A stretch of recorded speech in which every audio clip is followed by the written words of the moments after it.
28 past the hour, South Carolina may soon remove the Confederate battle flag from its capital, and Mississippi may be next. The State House Speaker, Republican, has called for a conversation about changing Mississippi's state flag. And joining us now, former Mississippi Governor, former Republican National Committee Chairman Haley Barbour. Good to have you on the show, Haley. Thank you, Mika. So first of all, what do you think of Nikki Haley's decision, change of heart about the Confederate flag in her state? Well, I think the important thing, it is South Carolina's decision. And South Carolinians have come together. I saw pictures in the papers this morning. It's not just Governor Haley, but former governors, both United States senators, members of Congress, members of the legislature. And that's who ought to decide how they're going to decorate their state capitol grounds. And that's their decision, should be their decision. Haley, it's pretty remarkable when you look at the press conference that here you are in South Carolina, the heart of Dixie, other than Mississippi, Alabama, of course, but South Carolina, the heart of Dixie, and here you have an Indian American governor, Republican, standing next to a black Republican U.S. senator. And you actually saw in that press conference yesterday how much the Republican Party in the Deep South is changing.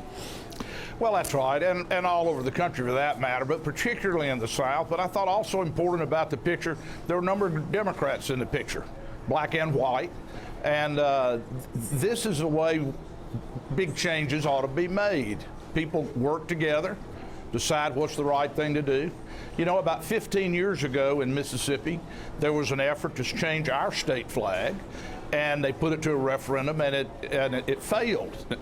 That's going to be, as you mentioned, that's going to be talked about again, and the decision belongs rightly to the people of Mississippi.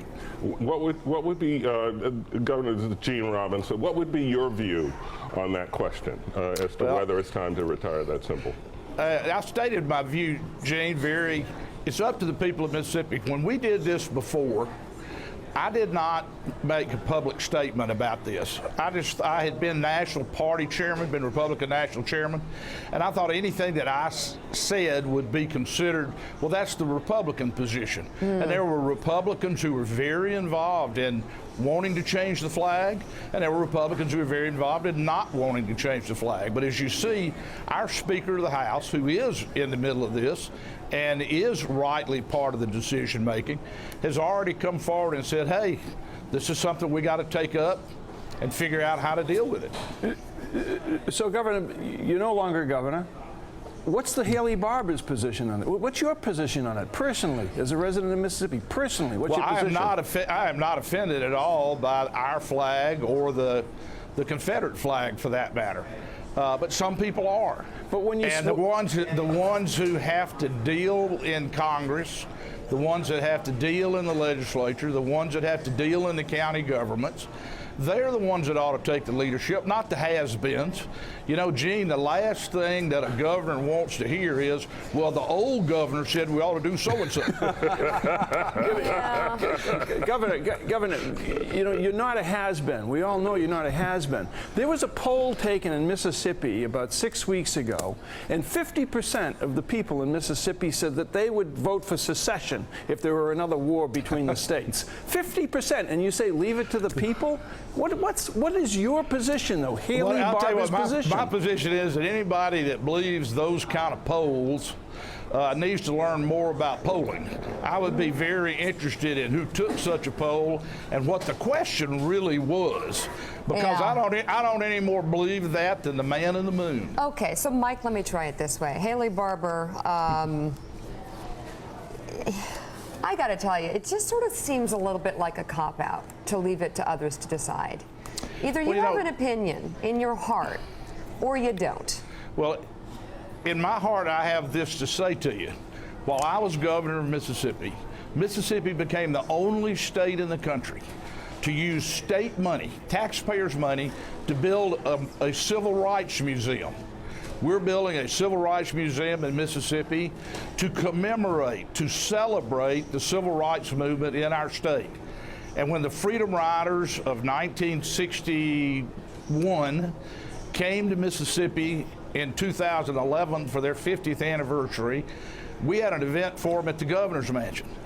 at which time I apologized to them for the way that they were treated and told them what we were doing with the Civil Rights Museum, which I think they were very, very proud of. Mississippi has a higher percentage of its African American adults registered to vote than New York, where you're sitting. We're proud of that record. We're proud of the change that's happened in Mississippi in my lifetime. And that's why we're building this Civil Rights Museum, because we want people to see the bad that happened so that it doesn't ever happen again. And we want them to see the progress that we have made. And I saw that same kind of progress in South Carolina. It was remarkable. Yesterday. It really was remarkable. It is remarkable. Haley, just Ma'am. shouldn't thank you. Shouldn't that flag be in that museum? Will be. Okay. Yeah. That And flag will be in that museum. Let's talk, Haley. And you know, this debate, we could go around in circles for all day, but we're not going to, because I have a feeling that Mississippi's going to move the way South Carolina's moving too. I want to talk about your state in another way. We're coming up on the 10-year anniversary of Hurricane Katrina. You lived that, you bled that, while other leaders were running to hide. You were down there right in the middle of it. How is Mississippi doing as we're coming up on this tragic anniversary 10 years later? Well, we made a lot of progress. There's some things that are, if you went down to the Mississippi Gulf Coast, by and large, if you are not familiar with the coast, most places you wouldn't know anything ever happened. But right down on the beach, it's a little snaggletooth, because where once there had been homes that have been owned by families, maybe they haven't built back. The person who was living there was maybe in their 80s and they weren't going to build a new home, and which makes sense. But our state has made a huge comeback. The population on the coast is back to where it was.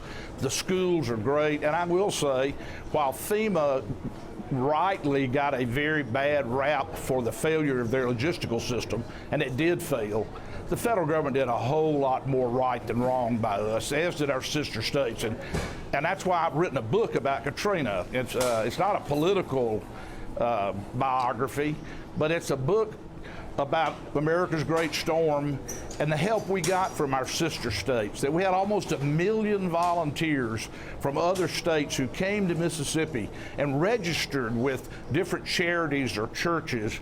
It was only right, I think, that the worst natural disaster in American history, Katrina, brought out the greatest outpouring of charity, philanthropy, and volunteerism in American history. You know, I was over there every day with my church for a month, and it was what I found from across the country was incredible. We went back 5 years later with Starbucks on education reform, seeing young people from across America attracted to New Orleans like a magnet, doing whatever they could to help turn things around. It's been a remarkable outpouring of love and support from across the days right after Katrina. I was in New Orleans and went over into Mississippi, into Biloxi, and people have no idea of the devastation in Mississippi. I mean, it was wiped out there was I remember a huge casino ship that had been moored offshore that was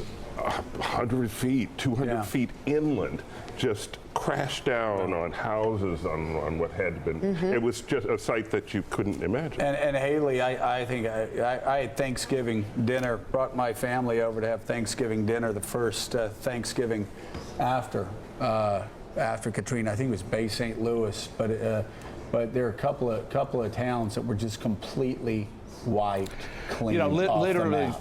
literally, Joe, the town of Waveland, the closest town to the eye of the storm, literally did not have one habitable structure left standing in that town of 6,500 or so people. It's interesting. Gene mentioned it about New Orleans and the coast.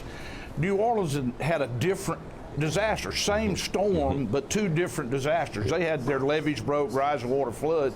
We had utter obliteration. As the head of emergency services in Harrison County, Gulfport and Biloxi said, downtown Gulfport looks like Nagasaki in 1945, and a lot of truth to that. Actually, you know, it was Waveland. It's 10 years later. I got hardened to the arteries. I can't remember, but I remember being walked down by the mayor on Thanksgiving Day, and the mayor saying, "This is where our bank was."